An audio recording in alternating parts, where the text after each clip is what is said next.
चलिए एक बहुत ही मजेदार सफर पे चलते हैं।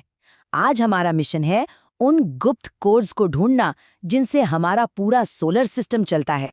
तो ऐसा समझिए कि हम सब स्पेस कैप्टन्स हैं और हमारा मिशन है उन 3 सीक्रेट कोड्स को ढूंढना जो महान एस्ट्रोनॉमर जोहानस केपलर हमारे लिए छोड़ गए हैं। इस मिशन में हमें 3 चुनौतियों का सामना करना पड़ेगा और हर चुनौती हमें ग्रहों की चाल के बारे में एक नया राज बताएगी। तो चलिए पहली चुनौती का सामना करते हैं। और हमारी पहली चुनौती तो मिशन शुरू होते ही आ गई।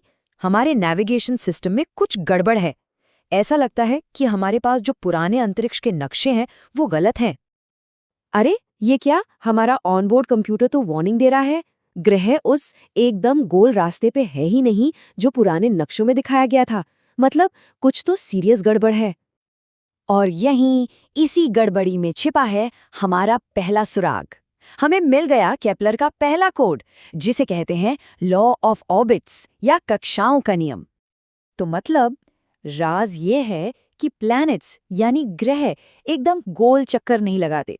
उनका रास्ता थोड़ा अंडाकार होता है, मतलब एक चपटे हुए सर्कल जैसा। और तो और सूरज भी बिल्कुल सेंटर में नहीं होता। अब समझ आया हमारा कंप्यूटर क्यों चिल्ला रहा था। चलिए अब बढ़ते हैं अपनी दूसरी चुनौती की तरफ। हमने ये नोटिस किया है कि हमारा स्पेसशिप कभी तेज हो जाता है, कभी धीमा। एनर्जी बचाने के लिए हमें ये पहेली सुलझानी ही होगी। सोचिए, हम ऑर्बिट में घूम रहे हैं और बिना कुछ किए हमारी स्पीड अपने आप बदल रही है। आखिर ये हो क्या रहा है? और ये रहा दूसरा कोड, केपलर का लॉ ऑफ एरियाज यानी क्षेत्रफल का नियम। यही है हमारी बदलती स्पीड का राज।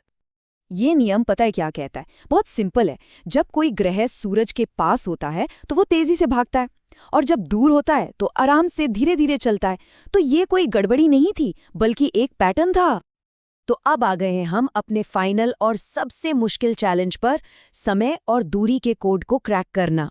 हमें ये पता लगाना है कि अलग अलग प्लैनेट्स को सूरज का एक चक्कर लगाने में कितना टाइम लगता है, वो भी बिना उस लंबी यात्रा पर गए। क्या कोई शॉर्टकट हो सकता है, कोई ऐसा फॉर्मूला जिससे हम सिर्फ दूरी जानकर ही पता लगा लें कि किसी ग्रह का एक साल कितना लंबा होता है? और ये रहा वो मैजिकल कोड, केपलर का तीसरा नियम। ये छोटा सा फॉर्मूला अपने अंदर समय और दूरी का बहुत गहरा राज छुपाए है। आसान भाषा में इसका मतलब ये है कि किसी ग्रह के एक साल का समय मतलब टी, अगर हम उसका स्क्वायर करें तो वो उसकी सूरज से दूरी मतलब एक क्यूब के बराबर होता है। इसका मतलब सीधा सा है, हम सिर्फ दूरी जानकर किसी भी ग्रह के एक साल की लंबाई का एकदम सटीक हिसाब लगा सकते हैं। कमाल है ना? तो बस तीनों कोड्स अनलॉक हो चुके हैं। अब हम पूरे सोलर सिस्टम में बिल्कुल परफेक्ट तरीके से घूम सकते हैं। तो एक बार जल्दी से देख लेते हैं हमने क्या सीखा। पहला, ग्रह अंडाकार रास्तों पर चलते हैं। दूसरा, उनकी स्पीड सूरज से दूरी के हिसाब से बदलती है। और तीसरा, उनका एक चक्कर लगाने का समय भी उनकी दूरी से जुड़ा हुआ है। और हाँ, ये सिर्फ कोई थियरी नहीं है, यही वो 3 कोड्स हैं जिनके दम पर आज हम मंगल पर रोवर भेज पाते हैं या दूर के ग्रहों तक मिशन प्लान कर पाते हैं। तो कह सकते हैं मिशन सक्सेसफुल। केपलर के कोड्स तो हमने क्रैक कर लिए, पर ये सोचने वाली बात है कि इस ब्रह्मांड में अभी और कितने राज छुपे हैं जो खोजे जाने का इंतजार कर रहे हैं।